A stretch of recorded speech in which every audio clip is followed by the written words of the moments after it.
some punch and cookies over there at that table before we get started. Yeah, it's got it here. Joe would come.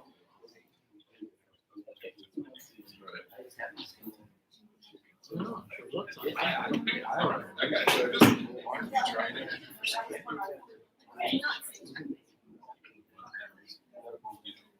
That's it. You got it.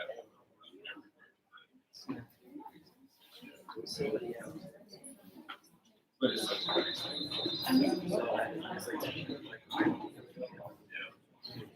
Yeah.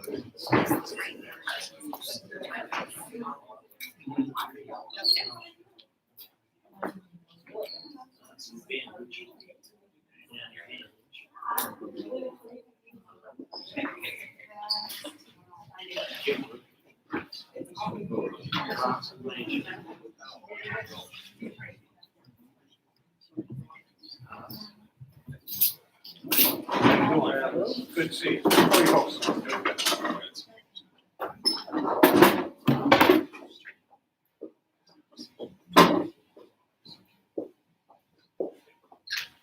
Ask those.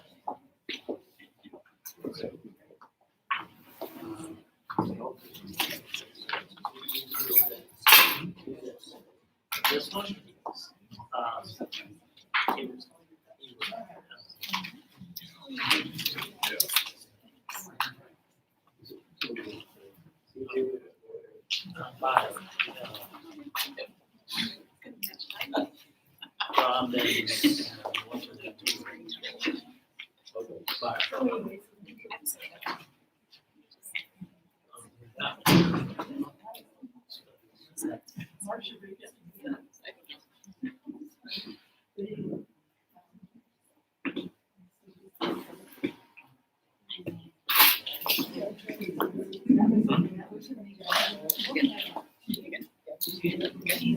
No.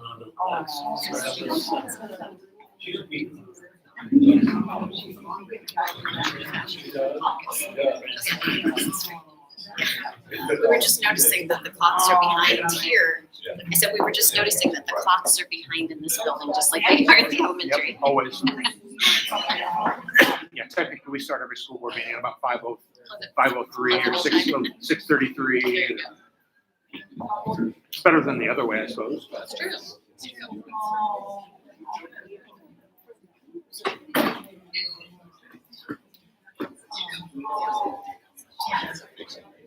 Yeah, I can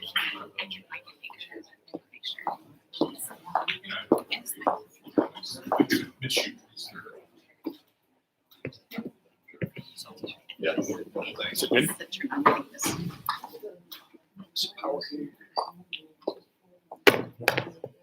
Test. Whenever you're ready. Hello, I'd like to welcome everybody and thank you for coming tonight to our Meet the School Board Candidate Night. I'm Micah Busick and this is Amber Green, and we are the co-presidents of the Pleasantville Education Association this year, who is sponsoring this event. So tonight what we will be doing is we have 3 candidates for 2 available positions on our school board. And as you can see, 2 of them are in person here tonight, and 1 of them is with us via Zoom. And we have Dr. Andrew Green, who's a political science professor at Central College, who will serve as our moderator tonight.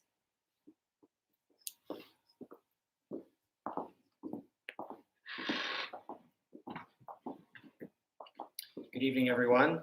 Welcome, candidates. In a moment, I'll give you an opportunity to introduce yourself to the audience. After opening introductions, I'll be reading a series of questions that have been developed by the Pleasantville Education Association. You will have up to 5 minutes to respond to each question. You may use less than that allotted time of 5 minutes if you so choose. While we will not be taking questions directly from the audience tonight, the Pleasantville Education Association encourages audience members to visit with each of the candidates after the end of the forum this evening. And so with that, we'll go ahead and start with introductions, and we'll go in alphabetical order by last name. So we'll start with Angel Bingham. Thank you, Dr. Green. Hope you guys can hear me okay. And I just want to say thank you so much for the association for hosting this, because I know it's so hard to connect with people. Everybody's got their own schedules and everything, so this is awesome. My name is Angel Bingham, and I have lived in Pleasantville for over 11 years now. And my husband is Brandon, who is from Pleasantville. And then we have 2 kids, Bailey and Grayson. Bailey's a 1st grader, Grayson is a 3rd grader at Pleasantville. And we are kind of that accidental family. Brandon never thought that he would move back to his hometown after he went off to college. And I don't know if that's just something that all young kids think, I hope not. But I fell in love with an acreage in Pleasantville when we first were together as a couple. And we looked there, and I just kind of sweet talked him into it. I wouldn't let him say no. And it turned out we got the property and kind of put down some roots, and we got really involved in the community as the years went on that we've lived here. And I just kind of fell in love with the place. I knew it was a small town. I knew everyone knew everybody. And I was a little worried about, I was from a small town, and I knew, if you're not from somewhere, people welcoming you in and that kind of thing. And I just got such a warm welcome from Pleasantville, and I knew it was different, and I knew it was the right place to raise kids. And I talked him into taking the city job when the Parks and Rec department started, and that kind of just really immersed us in the community. And I really got to know a ton of Little League families by helping with the concession stands and such. And so that was a good learning curve. Those kids are all like graduating or have graduated. It's crazy to think that we've been here that long. Kind of see a whole cycle of kids go through the school system. And I mean, no matter what happens with the school board, we're not going anywhere. We absolutely love Pleasantville. We both have big hopes and dreams to have our small businesses here. Brandon has a marketing company, but it's all the way in Marquee. But we would love to have it headquartered in Pleasantville someday, so that the tax base, if it's headquartered in Pleasantville, all the tax base of his company would come through Pleasantville and would add to our town's to the taxes and property taxes, obviously, and everything. So, and then we hopefully get some amazing new families that would work at Bing Bang and that kind of a thing. So you guys are stuck with us, basically. Thank you so much for hosting this, guys, and thanks for everybody who came out tonight as well. Thank you. We'll turn to Ron Danks. All right, thank you. My name is Ron Danks. Been on the school board for the past 8 years. Ron, can you come up to the podium? Oh, I'm sorry. I didn't know we were going to podium for introduction.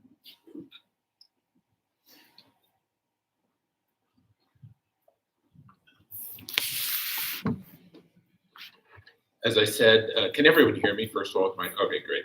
As I said, my name is Ron Danks. I've been on the school board for 8 years. Grew up in Pleasantville, graduated from here, went to Central College and Indiana University Law School. Came back here, much sounds like Brandon. I came back what I thought would be temporary and ended up 27 years later, here I am. My daughter, Emma, is a junior at Pleasantville. We love the community. I've enjoyed my time on the board. We go to St. Elizabeth's Church in Carlisle. My daughter's on the dance team here, active in some other activities in the school. My wife works at Knoxville Hospital in their billing department. So that's about the Ron Danks story. So I will follow Winston Churchill's advice when he said nobody ever complained that the speech was too short. So,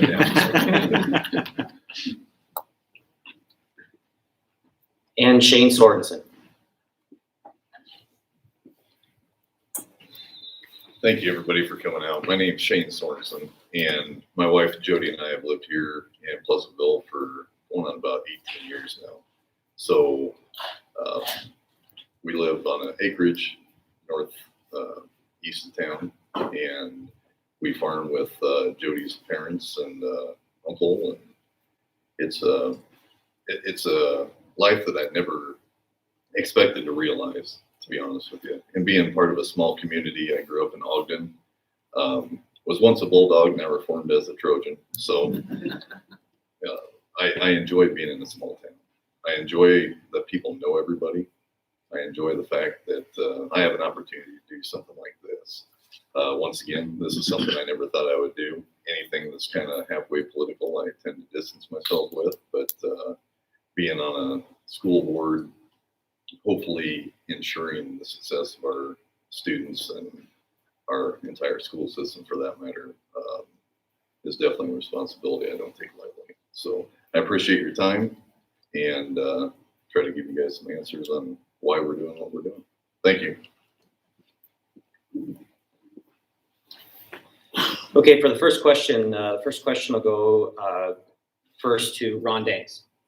What prompted you to, in your case, run for another term on the Pleasantville School Board?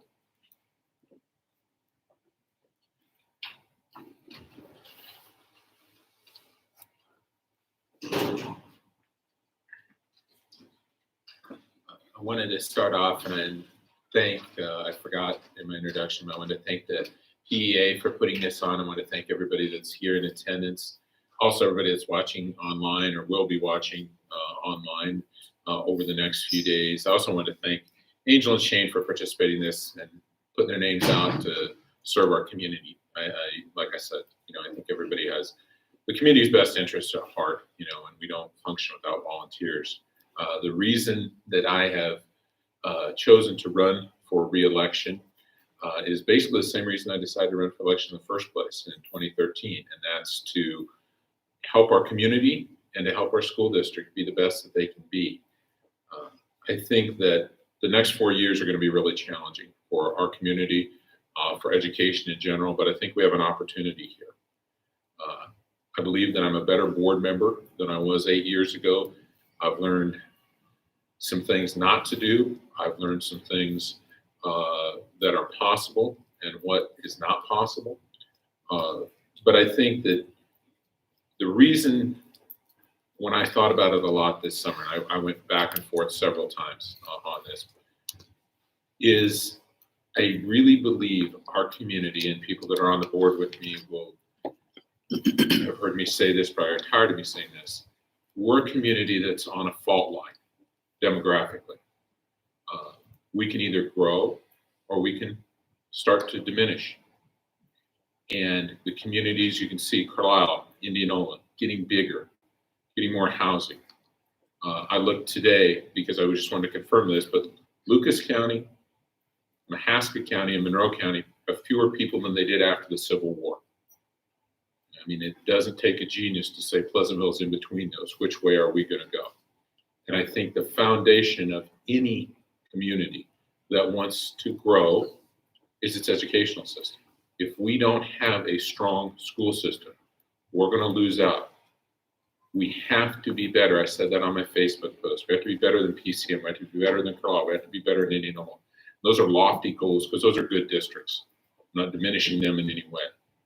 But we have to make people want to stay here, want to relocate here. We have to make people who've moved away come back to our community. And the foundation of that is the good school system. Because if you don't have a good school system, young families won't move to your community. And if young families won't move here, eventually you lose grandma and grandpa in the Des Moines metro area because they want to see their grandkids. They want to be involved in their activities. It's not about just, everybody saying we have good schools, good teachers, and I believe we do have good kids. It's about, to me, what I would like to accomplish. I want in our middle school, this is an area I have not done a good job in, and I will be the first to admit that. Our middle school, I want to improve the experience for our students, our staff, everybody involved in that.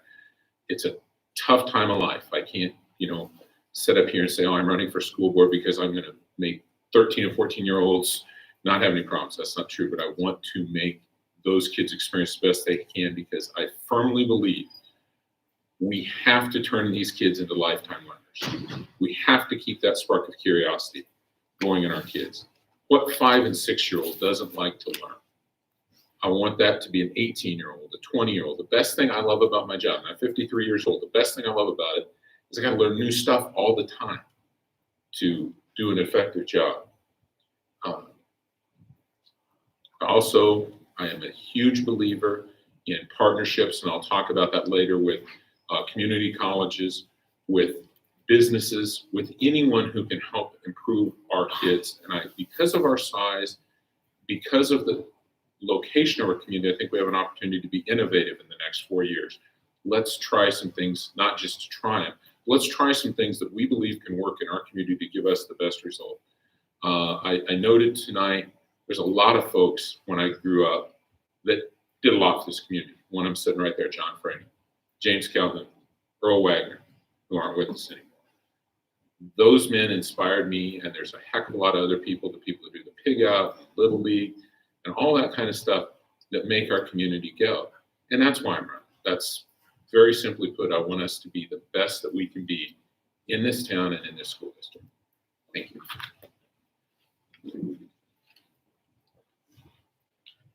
And to you, Shane, what prompted you to become a candidate for the Pleasantville School Board?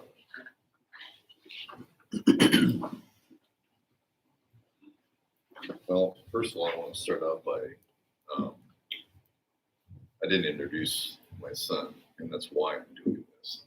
Kale, he's 12, he's in 6th grade, and that's in a nutshell, that is exactly why I'm doing this. I'm a parent who wants to make a positive impact, not only on my son's education, but for everyone involved. I enjoy working in a team-oriented environment with like-minded individuals with a common goal in mind. We're also contributing, in my opinion, to the community by educating our students well. My family is deeply rooted here in Pleasantville, as are a lot of other families. There's a strong possibility that a number of our students will graduate and call Pleasantville home. Our students will take over family farms, family businesses, and hopefully remember their positive experience and raise their families here someday. It is our job to create this positive experience and leave our school and community for the next generations to come better than we found them. If I can be a part in ensuring that level of success, sign me up, and I'm all in. I'm a proud parent, a proud community member, and that's why I'm running. Thanks.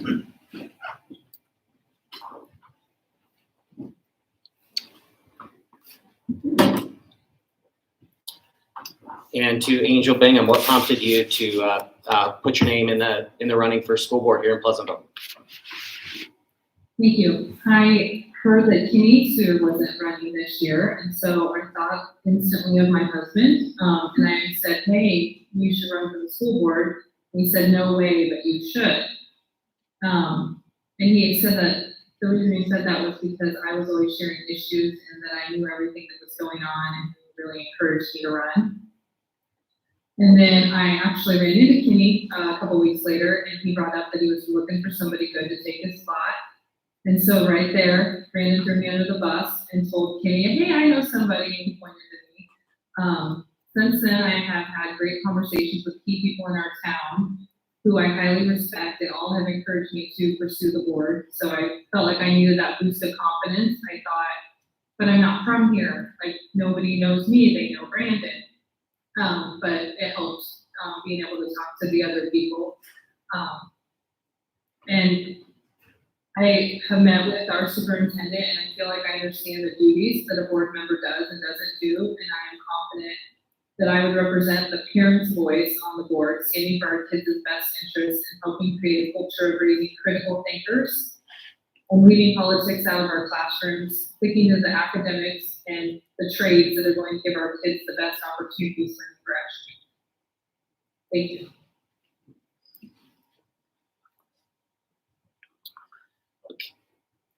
Okay, for the second question, we'll start with Shane Sorensen. What strengths do you see here in Pleasantville schools, and what areas would you like to see improved if you were elected to the board?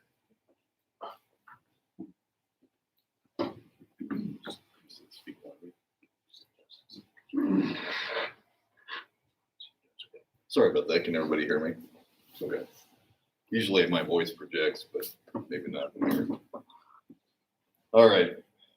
And I apologize for reading this off here. I just want to make sure I don't forget anything. I'd like to make contact with people when I'm talking to them. So if we ever have a conversation in person, rest assured I will look you in the eye when I talk to you. I'd like to start off by just answering this. This is not a politician's answer, as I truly believe our district's major strength is our teachers. And I'm not saying that because that's who's putting this on, but without teachers doing their jobs, our students wouldn't stand a chance. I believe I have made this comment to administrators numerous times. So I speak this from a parent who has been nothing but impressed with each teacher Kayla's had. Each one has taken a genuine interest in him as a student and a young man. They have challenged him to be a better student in person. I have heard similar praise from other parents as well on this. From an appreciative parent, I just wanted to tell all the teachers that Kale has had direct contact with, thank you. Because it means a lot as a parent that our teachers do take a genuine interest in our students. And one piece of advice, because I actually went to school to be a teacher, and I gave up because I had some parents that kind of swayed me a different way. And if you read my Facebook post, I won't go into it, but feel free to read that and it'll explain everything. But anyway, one thing I'd like teachers to know is please always keep in mind you are making a difference. It may not be immediately realized, but when you see students graduating and become successful in their lives, know that you had a part in that. So I just want to offer that bit of advice. Another strength, I think, is our reputation of our school and our location to Des Moines. And Ron kind of touched on that a little bit. We're kind of on that fault line. But love it or hate it, Pleasantville is growing as a commuter town, and I foresee us to continue growing as such. Our location is attractive, but like Ron said, it's our school is what's going to get people here and keep people here. Growth is a good thing for our community and our school, in my opinion. It affords us opportunity that may not have been realized if we were in a stale situation. Obviously, with opportunity comes challenges as well, but I'm confident a unified community and school district can accept and overcome future challenges. The improvement I would like to see made, and this, like I said, obviously I'm running for school board. I have no idea really what the school board has done about this situation up to this point, but accountability is big for me. By accountability, I'm referring to everyone involved in a student's education. And I firmly believe as a parent, it starts with us. So in my opinion, it goes parents, students, teachers, administrators, and then finally us as the board. We all have to accept and be held accountable for our roles in educating our kids. If we all work together and do our part to the best of our abilities, our kids win. Where we or they fail is when we don't work together and point fingers without resolve. If there is a breakdown anywhere along this chain, that link needs to be called out and held accountable. Our kids' education should never be put in jeopardy by a lack of communication or someone not pulling their weight. Goals and expectations should be clear and agreed upon by all. That sounds pretty simple for me, coming from a parent. That's how the business world usually works. If you're not pulling your weight, you find a new job. And don't get me wrong, I'm not saying that here. I'm just saying it's just kind of the way it goes. I mean, everybody works together, you find common ground, and you pull together for the common goal, which is to educate our students, set them up for success. And in my opinion, when everybody's happy, that all just flows. That all flows. So teachers, we need to make you guys happy with your jobs, give you the tools that you need to do your jobs, and then everything just, like I said, flows. So I guess that's kind of my answer for that subject. Thank you.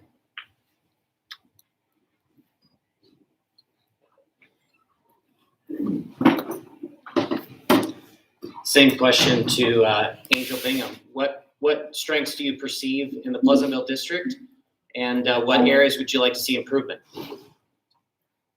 I would love to see us build on our strengths. We have amazing teachers and staff, and we have a community that loves our youth. That saying, if you build it, they will come. And we have been seeing enrollments rolling into our district because outsiders see that we are different. My husband and I are constantly asking people if they would consider coming to Pleasantville, families that we know, people we're related to. We're up to 10 Binghams in the school district. I like to brag about that because I love having all the cousins in town. I hope everybody else loves it too. But the same can be said, like, we can't rest on our laurels. Like, we can't think like, oh, this was a great year, we have all these people coming. We need, so I feel like we need to support our school employees more than ever right now. Getting really competitive out there. Everywhere I go, I see signs for really large, hourly wages everywhere, even in town at Casey's and the like. But I think there are other incentives that can keep our staff coming to Pleasantville and staying here.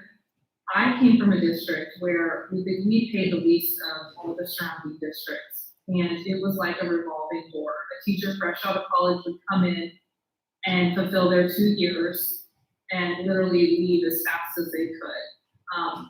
We never trusted that a teacher was going to stick around, essentially. You didn't build those relationships, you didn't have those deep-rooted relationships like you see in Pleasantville with the teachers and students.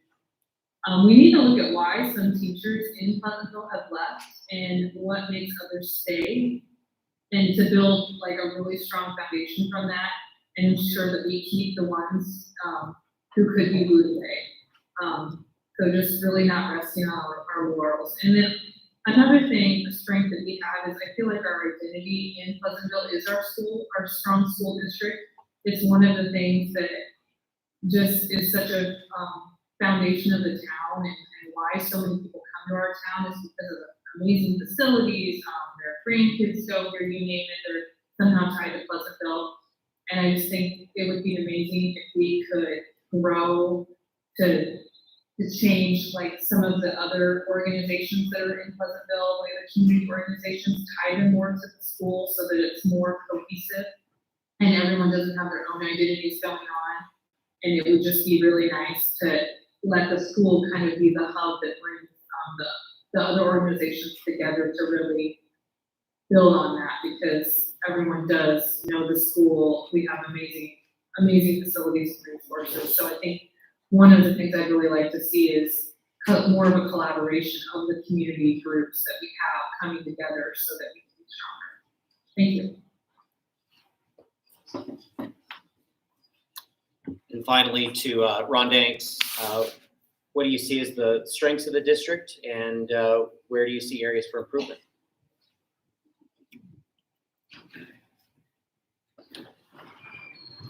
Thank you. And is the mic okay, or are we? It's as loud as it gets. It's as loud as it gets. Okay, we'll work with that.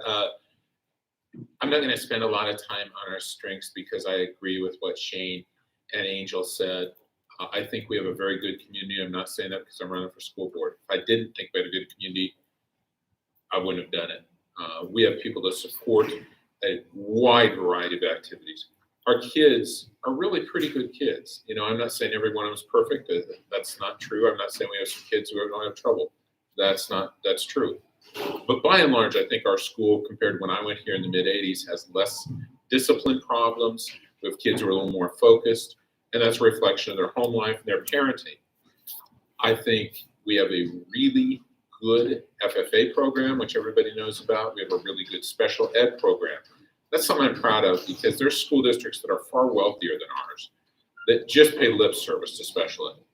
They really kind of, in their own way, wish special ed would just go away.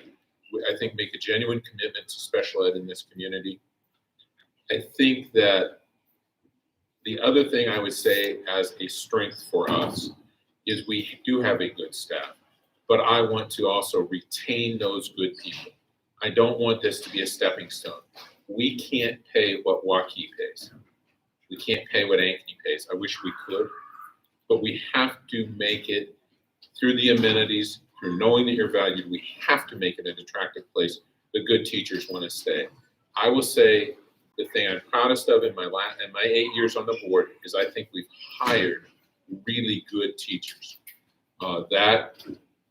We've put time in it. We've made it a focus. That's not Ron Danks. That's our administration, our board, working toward that goal. We've done a really good job in that area. Where do we need to improve? And that's, the whole reason to run is to make improvements. Like I said, we need retention. We need to find out what we can do to retain our good teachers in this district, besides paying them the most we can, because that's, like I said, a battle we're going to lose against the suburban affluent districts. But we can do other things, I hope, to keep those folks in our district and keep them happy. I mentioned the middle school, and I'm going to expand on that, some ideas that I have where we need to improve. And I keep harping on that because, like I said in my Facebook post, is everybody's kind of concerned at the beginning and at the end of the process. That's where most of our issues come from. That's where most of the attention goes. I want to make sure that middle school doesn't get left out. I also want to see and make sure that we are constantly improving our community college relationships. I have an idea about trying to work with some private colleges, some businesses. I'd love to see us be able to do some things where we are able to be innovative, again, using that word that's a favorite of mine, to offer more things to our kids. Wouldn't it be great if a kid in Pleasantville, Iowa could take Chinese or Japanese or Russian or German? And we can't maybe do that here, but maybe we could do that in a collaboration with the Central or Simpson, which are also schools that are looking, that I'm a Central grad, but times have changed. They have to be looking, I hope, to do some innovative things to interest kids in their school. Another thing, and I see this a lot on social media, which I try not to spend a lot. I always say I spend more time on Twitter because all I talk about there is history and sports, and I don't offend anybody with that, is about trades. Our trades program is so much better in 2021 than it was in 2013. It's not even fun. We've made some changes in the staffing that helped it. Our kids are doing better. We're getting kids out there that are diesel mechanics that are doing an awesome job. But I thought about that. I don't care if you're the world's best diesel mechanic. If you could speak German, Japanese, Swahili, think of the advantage that would give you in 20, 25, 30 years when you go out and compete in this global marketplace. Because we don't control those forces. The world gets smaller every day. And that's not just a trite little saying. Our kids are going to be competing with people around the world. And I want them to have that base skill set, even if it's just taking a 6-week course, to get better in that. I don't care whether they want to go to medical school. I don't care whether they want to be, an ag representative. I don't care whether they want to be a diesel mechanic. Whatever they want them to do, I want them to have that. Other thing, I think our kids are so pressed for time. I look around here and I think of all the kids. I was talking to a young man who's involved in baseball, basketball, football, I think track, shooting team, shows livestock. That's hard to do. And I want us from the board and administration to encourage collegiality among our teachers, coaches, and sponsors. It makes me feel good that we have kids who are in FFA, who are also in the play, who are also in football, who are also in choir, who are also on the dance team. All those because even in small schools, there's a real tendency to segregate yourself into those areas. And I just want to make sure that we're encouraging that from our end, not just with the kids, but with the sponsors and the coaches, that they're collaborating. And again, keep in mind, if everybody keeps the kids first in mind, what is best for the children in this district, good things will happen. It may not involve me, it may not involve Shane, it may not involve Angel, maybe 10 years from now, but good things will happen. So, thank you.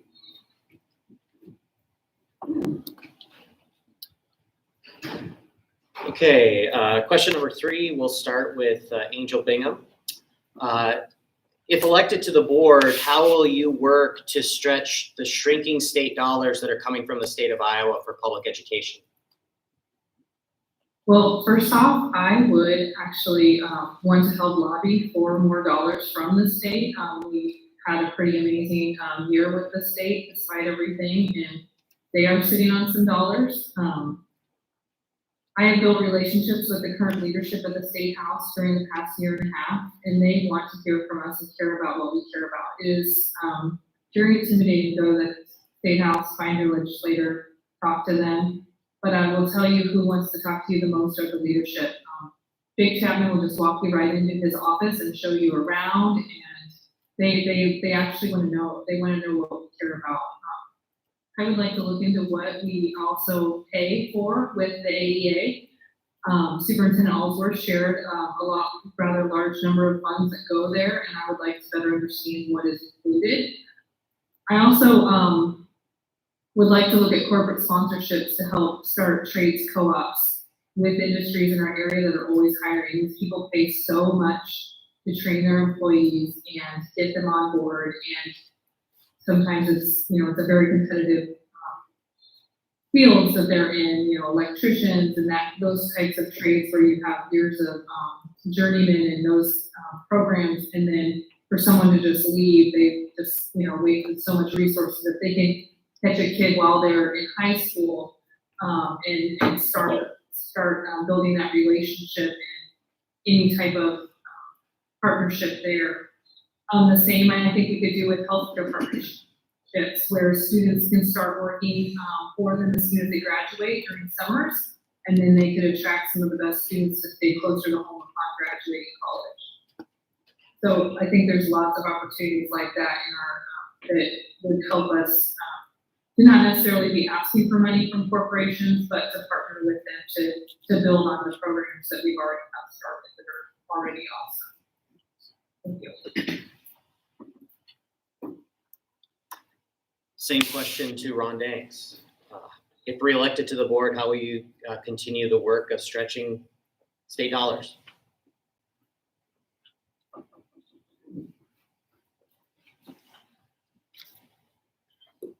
Thank you. I just saw before I came out here tonight that the legislature did approve the new map today. I think it's a terrible map for Pleasantville because we have lost representatives that we have worked with on the board that I've spoken with numerous times. I don't know that we're in with communities that face some of the same challenges and opportunities that we do, but that's the way that it is. And I will say, if there's one thing I could do, Bob Ray had a great quote. Iowa doesn't have mountains or beaches. We don't have big urban areas. What we have is people. And if we can't retain good people in Iowa, we're done. And education and lobbying should be non-ideological, and it's not. I think I have good relationships with both of our people who are representing us right now. I talk to them a lot. But what I always try to say to a legislature is this is the one area where representing rural Iowa, you can really help us. And I would say that to our new ones. If I was at this same forum right now and I was in Waukee, Waukee's going to grow. Waukee's going to have a commercial base. They're going to have $500,000 plus houses. Pleasantville's not going to have the commercial base Waukee does or some of these other things. We need the state to understand, and our legislatures to understand, rural Iowa, we need the STEM initiative is great. Rural broadband is great. But to couple that with spending levels that allow us to attract and retain the good teachers, which allows us to attract and retain the good families. And again, I don't think that's an ideological issue. Maybe it's a rural-urban issue, or more accurately, a rural-suburban issue, than it is an ideological issue. But I think when you go up to lobby the legislature, you just have to keep in mind it's for the school. And talk to them. That's one thing that I think most people support. I was out in Indiana about a month ago, and I saw a guy talking about city council, and he said, you could have a guy that's a huge Bernie Sanders supporter, huge Donald Trump supporter, living on the same block. They don't agree on anything. Taxes, guns, abortion. They all want the potholes fixed. They all want clean water. That they agree on. And that's what I want to see education funding go back to. That's when Iowa thrived in the 70s, 60s, the 80s. We need as school board members to approach it, in my opinion, in that way. School finance is the hardest part of being on the board. I was blessed because we had Troy Padelford was our board president for a long time, and Troy really got in the weeds on that and understood it. Would try to explain it to me, sometimes without much success. But that is the hardest thing as a board member, to sit around and say, we have X number of dollars, but we can't spend it where the needs are critical. That's one thing I would like to see, and that's a big haul, and that's a long haul, but more local control of how you spend your money. I also agree, any source of funding that we can get, partnering with Vermeer, with Weiler, some of these great companies we have around, anything that we can do to take the burden off the taxpayer here and give opportunities to our kids, I'm completely supportive of. And like I said, this is a challenge, and it's a challenge that's not going away. But that's something I think our community needs to speak with their legislators about. That's something that we can have direct control over when you have forums with anyone, whether it's Senator Sinclair or whoever's coming back in, to communicate with them. I may not agree with you on X, Y, or Z, or maybe I think you're the greatest thing since sliced cheese on X, Y, and Z. But what really affects our community is education funding. So, like I said, that's something I think that we can all work on to try to get more funding from the state, more equitable funding, particularly for rural Iowa.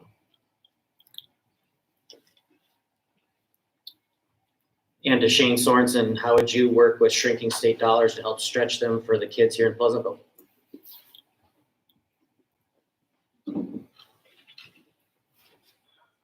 All right.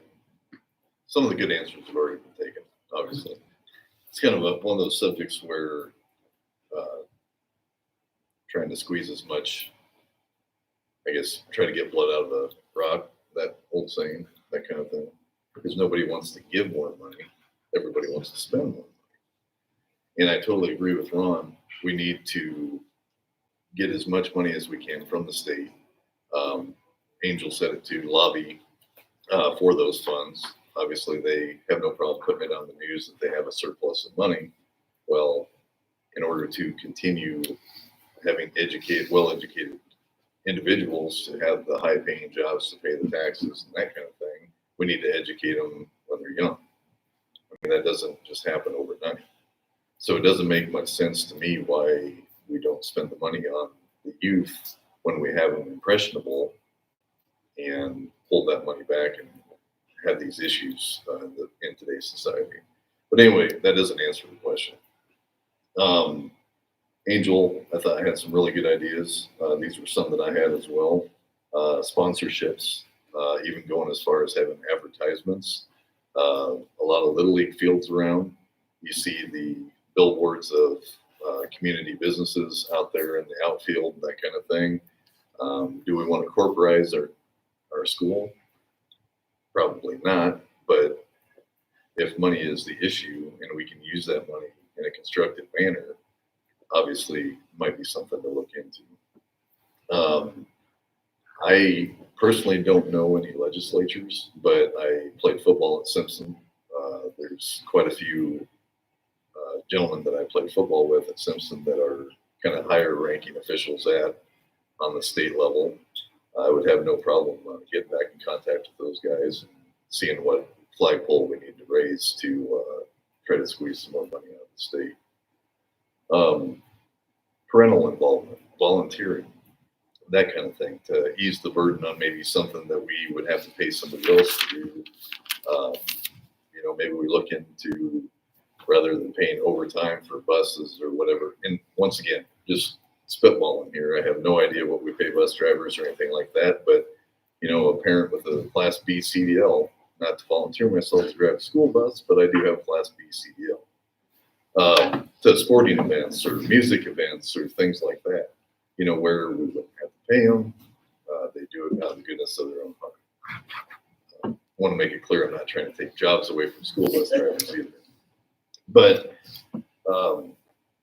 it just, I guess in closing, those would be some ideas that I would have. And just to kind of elaborate on that, to have I firmly believe you have a strong school, you have a strong community, that turns into a strong state. bunch of states turns into a strong United States. So I don't understand why education is being underfunded. So that would definitely be a priority if I get elected to the board. Thank you. Okay, for our final question, we'll start with Ron Danks. If reelected to the board, what goals would you like to see the board accomplish during another 4-year term?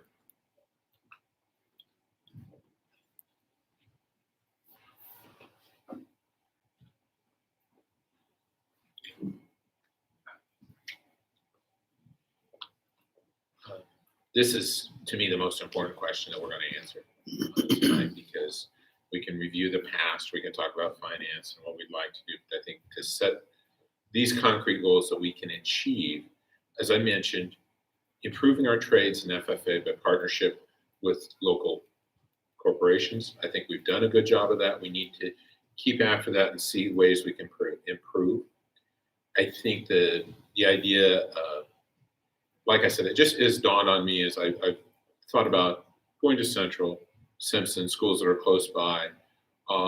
They're facing their own very unique challenges and very difficult problems. I don't think they can sit in an ivory tower like they did 25 or 30 years ago and just say people are going to come in and pay us, $30,000 a year to go to school. They've got to recruit kids and get kids interested. And that's, again, when we talk about the languages, some of the things like that. And that's not just for kids who want to get a 4-year degree. Like I said, that's can be so useful for so many people because who knows what the world's going to look like in 25 or 30 years. One of the things that really intrigues me too is I saw somebody made a quote within the last couple of weeks that I read and said, I don't want to work 40 hours a week at a job I hate for people I don't like and have no control. I'd rather work 3 jobs at 50 hours a week when I control it and I love it. That's a really foreign concept to people of my generation and older people, but it's not a foreign concept to young people, this gig economy where people are doing lots of things or their own. Kind of reminds me of like Frontier America. Everybody wants to be an entrepreneur. Everybody wants to do these different things. All over on social media, you see people who are supplementing their income, or maybe that's their primary income through some kind of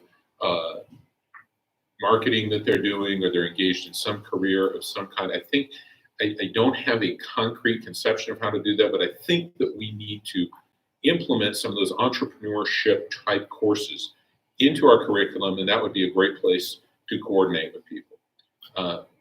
One other thing I'm really big on, and I'm probably old school in some ways as people get, but I really want to take a look at, not just in Pleasantville, this is not a Pleasantville problem, I'm not picking on Pleasantville. Why do we have a rule? And is it helping us? Did a rule that made sense in 1960 still make sense in 2021? And I put, I'm a huge believer, let's have a few rules that make sense and then enforce them. Let's give our kids, as they get older, and I really see that in the middle school, and that, as I've thought a lot about that, let's give them some more responsibilities, which they're getting. Let's also give them a little more freedom. I don't have concrete ideas on exactly how that looks. I have some ideas, as far as some more freedom in class time, some freedom to move around a little bit, some things like that. And then as kids get older, they're transitioning to young adulthood. And one of the things I think about this, because my daughter's a junior, she's, looking at going to college in a couple of years. All of a sudden, when you're 18 and you go to college, you go to trade school, you go into the workforce, you have to get yourself up. You have to get yourself around. You're responsible for yourself. Nobody is going to do that for you. Maybe mom will, if she, for a while, then she might yell at you if you're still at home. But we go from a very, very controlled environment through May to, hey, it's August. You're at the University of Minnesota. You're working at Vermeer. You got to do this stuff. I think we can do a better job of that. And that's, like I said, that's just an idea I had. The other thing I would really, really like to see us do is encourage that for each child, really drill down on What do they like? I'm a huge reader. I love to read. That's by far my number one hobby.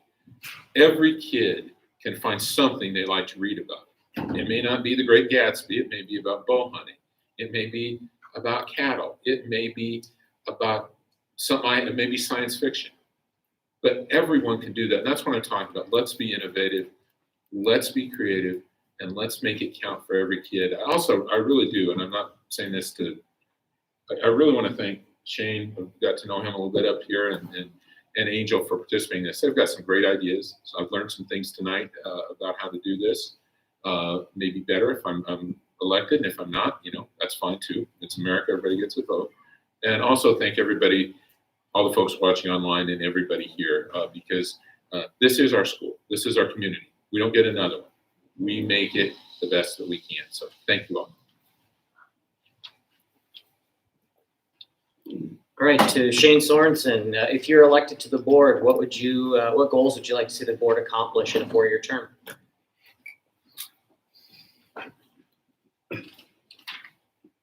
I'll go ahead and do thank yous before I forget. So I want to thank everybody for coming out as well, everybody that's watching and everybody that's here. Getting to know Ron, getting to know Angel a little better through here today. It's encouraging knowing that there's people out there that have similar ideas, maybe not exactly the same. All three of us aren't exactly the same, but you can see the passion, hopefully, between the three of us that we do care about our students and our community and our school district. So thank you for your guys' time, and thanks for having us. One thing that kind of sticks out to me, and I know I touched on this earlier, is unity and the accountability. I just don't see, and like I said, this is from an outsider looking in. I have no idea what kind of unity we have on the school board and the teachers, between the board, the teachers, and the parents and the teachers and things like that. I know my relationship with Kale's individual teachers, and I feel that to be a positive one. I felt like they communicated well with me, and Jody on anything that Kale was maybe struggling with, or they were always good to say how well he was doing. So, like I said, outsider looking in. But in my mind, in order for everything to work the way that I explained it before, and I don't want this to come off as a pipe dream. I want this to come off as something that is real and something that can happen. But if division in my mind is created when nobody understands exactly what they're supposed to be doing, where there's too much changeover, there's too many ideas flowing in at once, and everybody's just trying to grasp this big idea, but nobody's really putting the pieces together. And then people start to retract, and because maybe they don't want to ask the hard question, what is it I'm supposed to be doing? So, like I said before, to have unity and accountability, everybody knows their role, everybody's responsible for their piece of the pie, and I think that things can flow well together at that point. So obviously that would be one thing that I'd like to make sure is happening if it isn't. One thing that came to my attention too, we had that junior high trip. See, in Ogden, we took our trip in our senior year, and we went to Washington, D.C., Gettysburg, and all that good stuff. Great time. Probably one of the best experiences I ever had, because that's probably somewhere I'll never go again. But we did fundraising from the time we were in preschool all the way through our senior year. So at the end of it all, it was nominal what our parents had to pay. I want to say it was $100, $200, maybe $300 that we had to pay for the whole trip. And like I said, just talking to other parents and things, I know we're taking it in the middle of our school life in junior high, 8th grade here, but it was my understanding, and correct me if I'm wrong, that the parents have to foot the bill for the whole thing.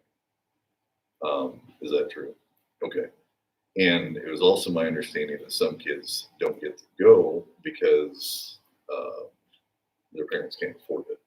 And I find that unfortunate, because that is something that if it's truly a class trip, everybody should get to go. So my idea on that, I would like the board to, if I'm elected, I would like to address that issue and maybe start fundraising some kind of project. We do it for after prom. You see across from Casey's, the pop cans and things like that. I don't know what the answer is to the fundraising. I mean, I don't think we want everybody going door to door selling fruit for FFA and this and that. I know there's a lot of fundraisers out there, but there's an answer to that problem. I'd like to see that addressed. And then make sure that there's plenty of activities. And I know sometimes these cost money, but activities and clubs for kids to enhance and express their talents. I think that's very important. It was a given. It was football, baseball, track, wrestling, that kind of stuff. That stuff's already built into the school. That's nothing, abnormal to any school district. But math clubs and science clubs and, even maybe a chess club or something for, to enhance somebody's critical thinking or strategic or, things like that. I think we need to make sure that we have plenty of those so all of our kids have an opportunity to express themselves and enhance their talents. So those are just some of the things. Like I said, I do appreciate your time. I'm very passionate about hopefully being elected to the school board. I do love my community, obviously love my child, and I look forward to serving the community of Pleasantville. Thank you. And then to Angel Bingham, if elected to the school board, what goals would you like to see the board work on in a 4-year term? If I'm elected, I have big plans to get our community involved even more with our kids. I think we do an amazing job right now, but there's definitely community members who maybe don't have a kid in the district anymore, and they don't necessarily have a reason to get involved. So I would want to embolden our parents and our children, and this would include connecting the district by opening up opportunities for students and their main supporters, including parents, guardians, grandparents, their teachers, coaches, other key staff, to come together several times a year for community projects and learning nights. I believe if a kid finds something that they love and finds a way to make money doing it, some form of it, that they will have the ambition to follow the career path towards it. And as a kid in high school, I knew I loved to write, but it wasn't until a job shadow assignment when my sweet English teacher suggested that I shadow a local news station reporter and telling me that I would be really good at that. And that was the first time I ever believed that I could write it for a living. So many of our kids just need someone to believe in them, and it's going to take this whole town to reach each of their hearts. My husband Brandon recently got involved with the Pleasantville Sports Association. And that was after some Pleasantville parents saw the need for our youth to play more competitively. And it's amazing just to see when people come together and just make something happen. I think the same can be done for other interests that kids have besides sports. And we have so many talented people who live here or are originally from here that we can lean on to help us. I have always wanted to see an entrepreneur's track. So I feel like Ron stole my notes here. No, just kidding. In the high school for kids who would want to start their own businesses, and we have awesome people to help with that. I'm talking about Brandon Bingham and other entrepreneurs from our town, like Michael Koenig, those folks who literally had an idea and just ran with it. I have lots of other ideas that I'd love to share soon. But a goal to keep and attract the best teachers. One of my goals, I know we have awesome teachers living in Pleasantville, but they actually drive out of town to nearby districts. And I always hear how they can't give up their benefits or take a pay cut. I totally understand that. I think that there are other ways to entice them to teach our kids besides just upping, and paying them a competitive wage they're already getting. I think teachers with experience that come in, I've heard recently that they automatically start them in 8 years, no matter how much, even if they have more than 8 years experience accrued. So I'd love to look at ways that we could work with that so that that doesn't discourage someone from coming back to Pleasantville because they have the experience already from teaching elsewhere. And then it was not so long ago that we had an awesome 4-day school week in the winter. It saved a lot of money on heating the building, support staff, and lots more. It worked back then, and I would love for us to revisit and see if it is something that we could implement again. I understand that we kept those longer days that we changed to in the winter, so that we have more flexibility with snow days and such. And then parents kind of already figure out what to do with their younger kids on a Monday morning and still go to work. So it would be, great to talk to them and see what would an all-day Monday look like during the winter time. And I just think there's so many employers that are looking at flexible ways to keep their staff and retain staff. And a 4-day work week is very appealing to some, so that's one thing that I'd really like to look into.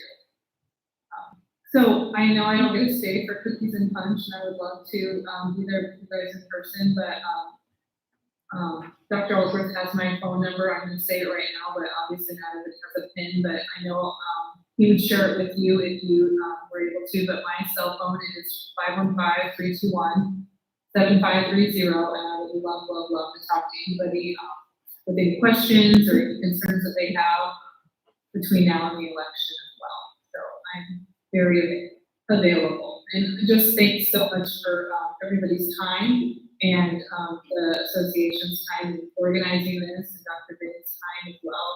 And I so appreciate the technology that's allowing me to be there, even though my family is here with me and I can't be there in person. So thank you so much. Let's give the candidates a round of applause for their participation tonight.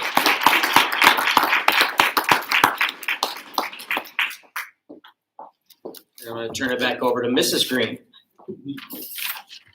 Thank you, candidates, for coming and taking part in this. I know it's not the easiest thing to sit in front of people and answer questions, so I appreciate you coming. I appreciate all of you for coming out on a rainy, cold night.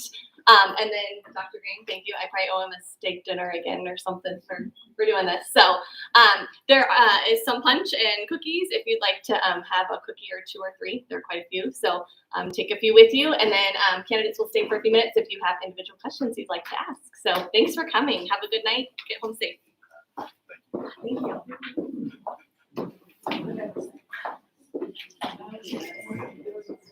I was watching the live. I want to. How are you? How are you? Well, it's good to see you. So anything else? Thank you.